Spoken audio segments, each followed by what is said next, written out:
Nëse nuk ka bëjnë në libër e keni përfship edhe keni prek edhe pjesën e shëndetit mendor, që na shpesh themi që nga ona fetare themi Zoti çon atë sa bën. Kjo është fjalë popullore që ata që e përdorin gegnishtën dhe e din këtë ka njohuri për këtë thënie dhe kjo është për shëndetin mendor. Do me thonë nuk i ktruni bashlet edhe në ndonjë mërzi e rëndë ose ndonjë humbje e rëndë. Shkencarisht thuhet po e njëjta, por e kanë zbutur pak psikologët dhe psikiatrët, duke thënë që truri është organi i cili ka nevojë për ushqim në aspektin e të menduarit pozitiv. Me thonë aty kanë të njëjtin kuptim. Si e shpjegon feja dhe shkenca dhe sa të përbashkët kanë në mbrojtjen e shëndetit mendor, si e ka parashiku feja, po e them shqip shkurt ikjen e trurit apo ikjen e mendjes nga mërzia, nga ankthi, nga stresi, ose me një fjalë si e kuptojmë smundjen dhe vuajtjen, ta themi që është edhe një pyetje këtu në libër.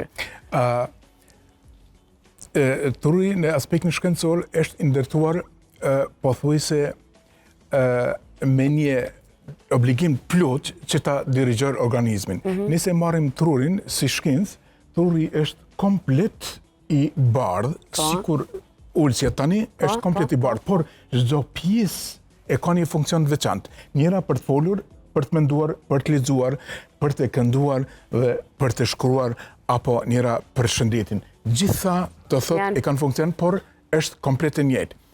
Edhe këtu është për mjekësinë ende një proces cili nuk e zgjedh mjekësia as shkenca në forma të ndryshme, as disa lloje të smundjeve, as ndonjë gjë që thonë ne këtë mund ta ndërtojmë, ne mund ta provojmë forma të ndryshme me medikamente që janë pothuajse tepër globale, por jo specifike, sepse truri ka një substancën e veçantë, nëse dëmton ato qeliza nuk regenerohen me asnjëherë. Nëse dëmton këngë, melçi, në veshk, prap regenerohen, shërohen me antibiotik apo medikamente tjera. Qelizat të trurit jo. Nëse thom, po jap këtij personit medikamente që të më zgjuar, më i mençur, më inteligjent, do thotë nuk dikon asnjë gjë. Asnjë medikament nuk dikon në trurin. Prandaj, këtë e ka kriju Zoti me mjetëqenë dhe me të procesin vetë, se si duhet të dirigjoj truri tërë organizmin.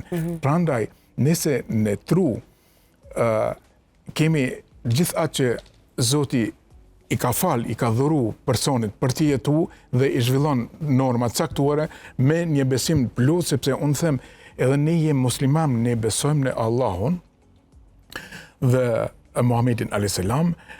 por që kemi një besim. Krishterët, ortodokset, edhe budistët, edhe në qofse në një gur beson, a i ka një besim, do të unë nuk guxoj të largohem nga ky besimi imi, sepse mund të ndodh diçka, nuk kam një besim. Njeriu pa besimtar bën gjërat që janë katastrofale në jetë apo në botë. Ai që ka një besim bindet një herë, a guxoj të bëjmë këtë apo jo, sepse unë kam një besim, unë kam një përqendrim dikujt, a guxoj të bëj këtë çështje.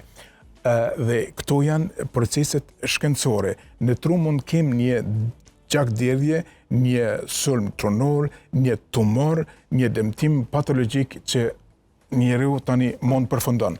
Por që smundjet psiqike, borderline është një smundje që ne e shpjegojmë si dhimbje njerëz që janë besimtar, por smundje psiqike, çmenduri, janë procese tek personat cilët në një fazë të caktuar nuk kanë një bindje të plot, nuk kanë një kompletitet procesit plot, sepse mund të them lirisht, nëse njeriu nuk është besimtar, çdo njeri nga ne mund të shkon në qytet, merr një armë edhe t'i vret gjithë personat. Një njeri, do të thotë një njeri i cili nuk është besimtar dhe gjithë populli e shohin që është fajtor, por që ne kemi ndjenja për njerëz, ne kemi një besim dhe ai besimi nuk lejon me bë gjërat cilat janë jashtë normave njerëzore. Dhe këtë është në forcën e Allahut. Nëse ai ti përkufizon proceset dhe sjelljen dhe ndjenjen dhe nëse nuk i përmbajmë rregullave të tij, nuk i kemi një besim dikon, pastaj ne çorimton komplet dhe nuk i korrigjim. Do të në aspektin shkencor shpjegohet që nuk kemi dirigjim të sistemit nervor. Nëse në momentet caktume, ne lëm pak kohë, nëse jemi shumë të acaruar me dikend dhe lëmi pak kohë, një 5 orë apo një natë, nesër të mendojmë komplet ndryshe. Nëse në atë moment them, tani do të dalë dhe do të trah me këtë person se me hidhroj tepër, në atë moment mund të bën këtë çështje. Nëse ai pushon disa orë edhe të nesmet nuk e bën atë kur. As nuk e lëndon nikon, as nuk e dëmton askënd. Sepse ai në ndërkohë ka një mendje, nëse pak mendon rreth proceseve të ndryshme, atëherë e gjen një besimin dikon, sepse unë si njeri nuk guxoj të bëj këtë çështje.